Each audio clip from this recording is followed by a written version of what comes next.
Troll ടോക്കിലേക്ക് എല്ലാവർക്കും സ്വാഗതം.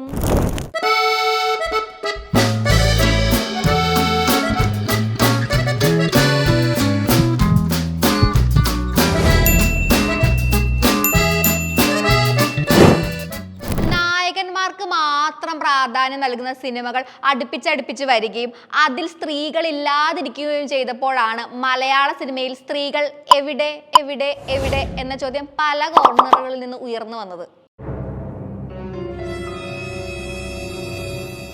മലയാളത്തിൽ ഈ അടുത്തിടെ ഇറങ്ങിയ കോടി ക്ലബിൽ ഇടം നേടിയ ചിത്രങ്ങളിൽ ഒന്നിലൊഴികെ മറ്റൊന്നിലും നായികമാരില്ലായിരുന്നല്ലോ. ഇത് ഒരു ന്യൂസ് ചാനൽ റിപ്പോർട്ട് ചെയ്തു. അത് കണ്ടപ്പോഴാണ് അഞ്ജലി മേനോൻ ഇങ്ങനെ ഒരു ചോദ്യം ആരെങ്കിലും ഒക്കെ ഉയർത്തുന്നുണ്ടല്ലോ, ഇതിൽ സന്തോഷമുണ്ടെന്ന് പോസ്റ്റ് പങ്കുവെച്ചത്. മഞ്ഞുമൽ ബോയ്സ്, ആവേശം, ബ്രഹ്മയുഗം, കണ്ണൂർ സ്ക്വാഡ് എന്നീ സൂപ്പർ ഹിറ്റ് പടങ്ങളിലൊന്നും പ്രത്യേകിച്ചൊരു നായകമാരും ഇല്ലായിരുന്നല്ലോ. ഇവയ്ക്കൊപ്പം 100 കോടി ക്ലബിൽ ഇടം പിടിച്ച പ്രേമലുവിൽ മാത്രമാണ് മുഴുനീള വേഷത്തിൽ സ്ത്രീ കഥാപാത്രങ്ങൾ ഉണ്ടായിരുന്നത്.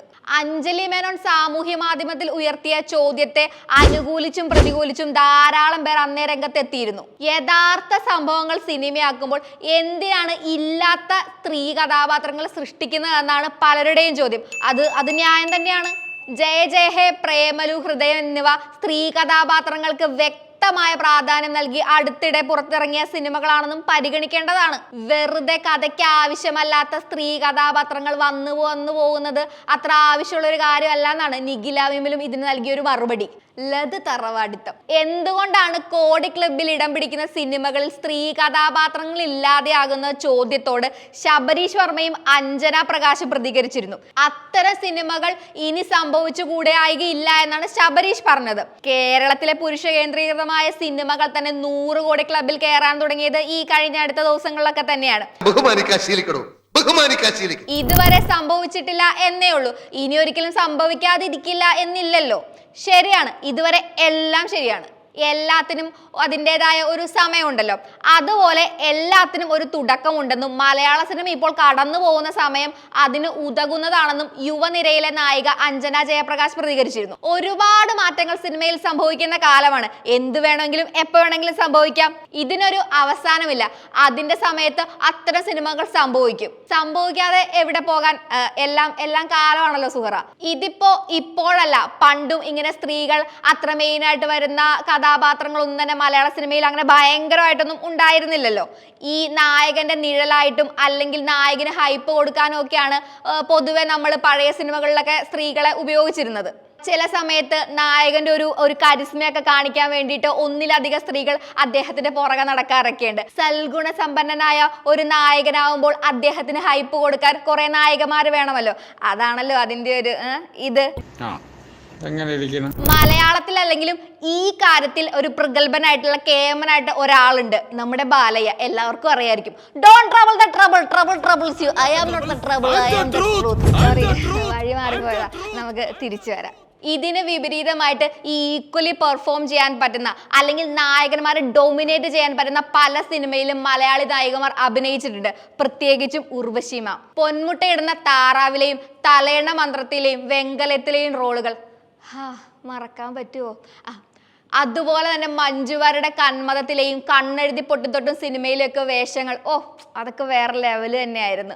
ഇങ്ങനെ തുടങ്ങി പറഞ്ഞാൽ ഇനി ഒരുപാട് പേരുണ്ട്. KPC ലളിതാമ്മ ചെയ്ത വലുതും ചെറുതുമായ ഒരുപാട് റോളുകൾ ഈ അവസരത്തിൽ നമ്മൾ ഓർക്കേണ്ടതാണ്. അതുമാത്രമല്ല, 22 FK, ഓം ശാന്തി ഓശാന, അങ്ങനെ സ്ത്രീകൾക്ക് പ്രാധാന്യം ഉണ്ടായിരുന്ന സിനിമകൾ ഉണ്ടായിട്ടൊക്കെ ഉണ്ട്.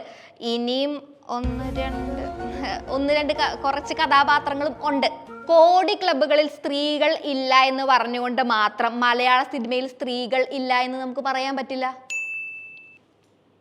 അതിനുദാഹരണമാണ് മന്ദാകിനിയും ഗഗനചാരിയും അതേപോലെ തന്നെ ക്യാനിൽ പോയ കനിയുടെയും ദിവ്യയുടെയും സിനിമ ഓൾ വി ഇമാജിനസ് ലൈറ്റ് എന്നുള്ള സിനിമയൊക്കെ. സ്ത്രീ സെന്റർ ആയിട്ടുള്ള കഥകൾ കുറയുന്നത് കൊണ്ടാണ് സ്ത്രീ സാന്നിധ്യം സിനിമയിൽ കുറയുന്നത് എന്നൊക്കെയാണ് പറയുന്നത്. ഭാവന സ്റ്റുഡിയോസ് അവരുടെ സിനിമകളിൽ റിപ്പീറ്റ് ആയിട്ട് ഫഗദിനെ അവതരിപ്പിക്കുന്നുണ്ട്.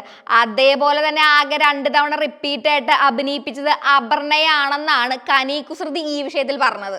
ആവേശം പോലുള്ള സിനിമകളിൽ പവർഫുൾ ആയ സ്ത്രീകളെ കാണാനുള്ള ആഗ്രഹം കൂടി പങ്കുവെച്ചിട്ടാണ് ഇവർ ഈ ജെന്യുവൻ ആയിട്ടുള്ള അഭിപ്രായം പറഞ്ഞത്. ഈ കാര്യം വിശദമായി നമ്മൾ ചർച്ച ചെയ്യുമ്പോൾ മനസ്സിലാകുന്നത് ആകെ ഭാവന സ്റ്റുഡിയോസ് 5 സിനിമകളാണ് ചെയ്തിട്ടുള്ളത്. അത് റിപ്പീറ്റഡ് ഫാസിൽ വന്നിട്ടുണ്ട്. പക്ഷേ ഈ പ്രൊഡക്ഷനിൽ പുള്ളിയും ഉള്ളത് കൊണ്ടായിരിക്കാം പുള്ളിക്ക് അവസരങ്ങൾ കിട്ടിയത്. അപർണയും 2 സിനിമകളിൽ അഭിനയിച്ചിട്ടുണ്ട്. ഇതിനൊക്കെ ആയിട്ടുള്ള കാരണമായിട്ട് പറയുന്നത് ഈ വുമൺ സെൻട്രിക് ആയിട്ടുള്ള സിനിമകൾ വരുമ്പോൾ അതിന് പ്രൊഡ്യൂസേഴ്സിനെ കിട്ടാത്തത് കൊണ്ടെന്നാണ് പറയുന്നത്. പക്ഷേ സിനിമ വിജയിക്കണമെന്ന് അവർക്ക് ഉള്ളത് കൊണ്ടാണ് ഇങ്ങനെ പറയുന്നതാണ് പിന്നെ ഒരു പറച്ചില്. മലയാള സിനിമയിലെ സ്ത്രീകൾക്ക് പ്രാധാന്യമില്ല എന്നോർത്ത് എന്തിനു വിഷമിക്കണം? ദാ നോക്ക്, ഇതാണ് കുറെ നാളായിട്ട് വെച്ചിട്ടുണ്ടെന്ന് നമ്പീശൻ എന്നോട് പറഞ്ഞതല്ലേ. ഉള്ളൊഴുക്ക്, ഇത് ഉള്ളൊഴുക്ക് ഇറങ്ങിയല്ലോ. ഉർവശി മാമും പാർവതിയും ഒക്കെ മെയിൻ ആയിട്ടാണല്ലോ അതിനകത്ത് വന്നത്. പക്ഷെ ബോളിവുഡ് പ്രൊഡക്ഷൻ വന്നത് കൊണ്ടാണ് ഇങ്ങനെ ഒരു സിനിമ വന്നതാണ് കരക്കമ്പി. അങ്ങനെയൊന്നുമല്ല, നമ്മുടെ ആൾക്കാരും എങ്ങനെയൊക്കെ ചെയ്യും. അതുപോലെ തന്നെ മന്ദാകിനി, നടന്ന സംഭവം എന്ന സിനിമയിലെ ധന്യ, ഇവരൊക്കെ മലയാള സിനിമയിലെ ശക്തമായിട്ടുള്ള സ്ത്രീ സാന്നിധ്യം അല്ലേ? ആരെങ്കിലും ഒക്കെ ആണെന്ന് പറയണേ. സ്ത്രീകൾക്ക് പ്രാധാന്യമില്ലാത്ത സിനിമകളിൽ എന്താ പറയാ, വെറുതെ ഒരു വസ്തുവായിട്ട് അവരെ ഇങ്ങനെ പ്രദർശിപ്പിക്കുന്നതിൽ നല്ലത് ആ സിനിമകളിൽ അവർക്ക് റോൾ ഇല്ലാതിരിക്കുന്നത് തന്നെയാണ്. അതിലൊരു ലോജിക് ഉണ്ട്. അത് ശരിയല്ലേ? ഇനിയിപ്പോ സ്ത്രീകളെ പുരുഷന്മാരെ മനഃപൂർവ്വം ഒഴിവാക്കുന്നതാണ് എന്ന് തന്നെ വെക്കാം. നമ്മൾ സ്ത്രീകൾ സിനിമയുടെ എല്ലാ ഡിപ്പാർട്ട്മെന്റിലും വന്നു കഴിഞ്ഞു. നമുക്കും സിനിമ പിടിക്കാലോ.